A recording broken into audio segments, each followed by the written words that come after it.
இன்றைக்கி நம்ம எங்கே வந்திருக்கோம்னு பார்த்தீங்கன்னா நம்ம ஈரோடு தண்ணீர் பந்தல் பாளையத்தில் இருக்கிற ஈரோடு ஃபுட் கோர்ட்டுக்கு தாங்க வந்திருக்கோம். நேரம் ரெஸ்டாரண்ட்குள்ளே போயிட்டு அந்த குடில் செட்டப் பண்ணி வச்சுருந்தாங்க. அதில் போய் உட்காந்துட்டு மெனு கோடை பார்க்கறதுக்கு முன்னாடி என் ஃப்ரெண்டோட பாக்கெட் வந்து செக் பண்ணேன். 500 ஒரு 10, 100 ஒரு 20, 50 ஒரு 20, 8237 ரூபா 50 ஆச்சு.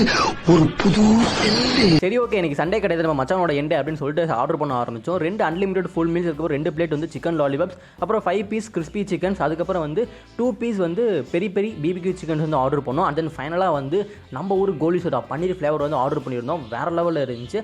ஓவராலாக இது எல்லா டிஷ்ஷையும் வந்து டேஸ்ட் பண்ணி பார்த்தா இந்த போறப்பு தான் நல்லா ருசிச்சு சாப்பிட கிடைச்சது. இங்கே பார்த்தீங்கன்னா இவங்க வந்து 70 ருபீஸ்க்கு வந்து அன்லிமிடெட் மீல்ஸ் வந்து தராங்க. அதுவும் வந்து வெஜ் குழம்பு அந்த நான்வெஜ் குழம்பு ரெண்டுமே தராங்க. அண்ட் அது மட்டும் இல்லாமல் பார்த்தா இவங்களோட கிறிஸ்பி சிக்கன் வந்து அந்த மெக்டொனால்ட்ஸ் ஃப்ளேவர்ஸில் வந்து இருக்குது. ரொம்ப சூப்பராக இருக்குது. அண்ட் நீங்கள் எதை ட்ரை பண்ணுறீங்களோ இல்லை இந்த ஷாப்புக்கு போனால் மறக்காமல் அவங்களோட பிபிக்யூ பெரி சிக்கன் வந்து ட்ரை பண்ணி பாருங்க. பிகாஸ் வேறு லெவல் டேஸ்ட் அந்த சிக்கனு. அண்ட் ஃபைனலாக பார்த்தீங்கன்னா நாங்கள் எல்லாத்தையும் சாப்பிட்டு முடிச்சக்கப்புறம் எங்களுக்கு வந்து காம்ப்ளிமெண்ட்ரியாக வந்து ஐஸ்கிரீம் வந்து கொடுத்தாங்க. அந்த ஐஸ்கிரீம் வந்து ரொம்பவே சூப்பராக இருந்துச்சு.